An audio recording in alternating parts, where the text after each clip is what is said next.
We're going to count down the top 75 Speedway riders. Also, we're going to talk about the Speedway riders that were racing in the 70s.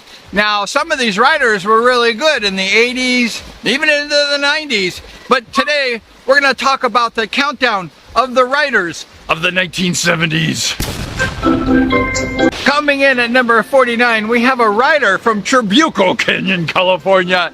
He was number 30. He was a little guy, and he was really fast Division I rider. And who was that? His name is Ron Taylor. Ron was a little guy, like we mentioned, with a big heart. Ron was a really good rider. He raced against all the top Division I riders in the early 70s. Ron Taylor was a very good rider. The first time that I met Ron was answering an ad in the Register, the Orange County Register. You remember that paper? It's still there. And I was looking for a Speedway uniform, a pair of leathers, because you couldn't race Speedway back in the day without a pair of leathers, right? So I saw this ad and it was from Ron Taylor. I drove over to his house in Trabuco Canyon, and he was a little guy and I was a tall, skinny guy. And I said, it didn't fit me. And I said, those are perfect. They fit me good. I can race Speedway here with this little pair of leathers. So I went ahead and bought those leathers for like 50 bucks. And I tattooed with duct tape. I duct taped the name of my first name, Brian, on my uniform. And I was able to go racing at the Costa Mesa Speedway. Thank you, Ron Taylor. Ron Taylor, he retired around 1974, and like we mentioned, he raced against all the top riders of the day, and he was just a good, solid rider. He wasn't a United States champion, but Ron Taylor was competing against the best in Speedway. At number 48, we have the radical one, Rad Brad Oxley.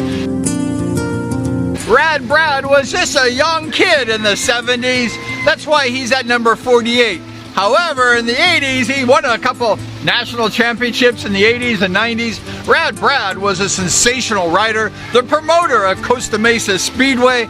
Rad Brad was a sensational Speedway rider. However, in the 1970s, he was just starting off, and he was number 48 in the countdown.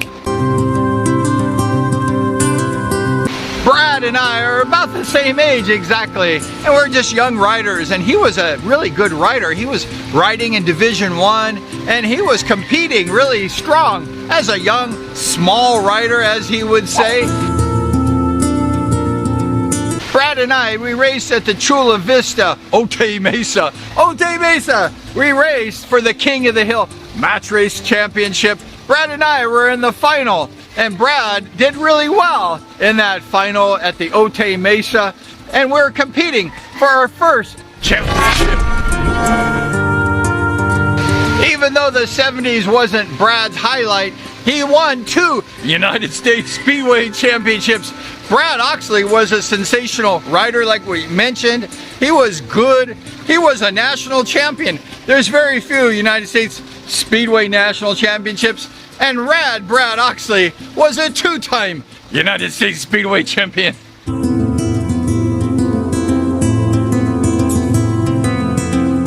Coming in number 47 was a rider who ended up racing for the Pool Pirates in the British League. He was a good rider. He was racing against all the Division I riders in the mid to later 70s. He was just a solid rider. He was number 55, and that's Ron Preston. Ron was a solid rider. He raced for the Team United States when they raced against the world. He was like a reserve rider, but Ron Preston was a solid, good rider, and he excelled in the 1980s, and he was a team member of the Pool Pirates, and he was just one of those good United States Speedway riders in the heyday of the United States Speedway team. At number 46, we have another young gun. We have a young gun. He was good. He was from Northern California, and he started off as a raw Speedway rookie in the late 70s. he really wasn't that good, but he advanced, we're walking, he advanced really fast, and he became a top-notch speedway rider, and he was racing in the 1978 World Qualifier at the Santa Ana Bowl, and he got #1 in that particular event. He was good, and then he went to Europe and he raced for Speedway in Europe. And who was that? It was, rest in peace, he had passed away on the Speedway track. That was Denny Pyatt. Denny continued his progress for the Reading team in the British League. He was a good rider. He just kept getting better and better. That's the way Denny was. Like I mentioned, he started off a little slow, and then he just got good. Denny Pyatt was a sensational rider, and then he lost his life, I believe, at Hackney Speedway. It's a very dangerous speedway track, now closed, and he lost his life, and the Team United States, they dedicated that World Cup to the memory of Denny Pyatt, and they won that for Denny.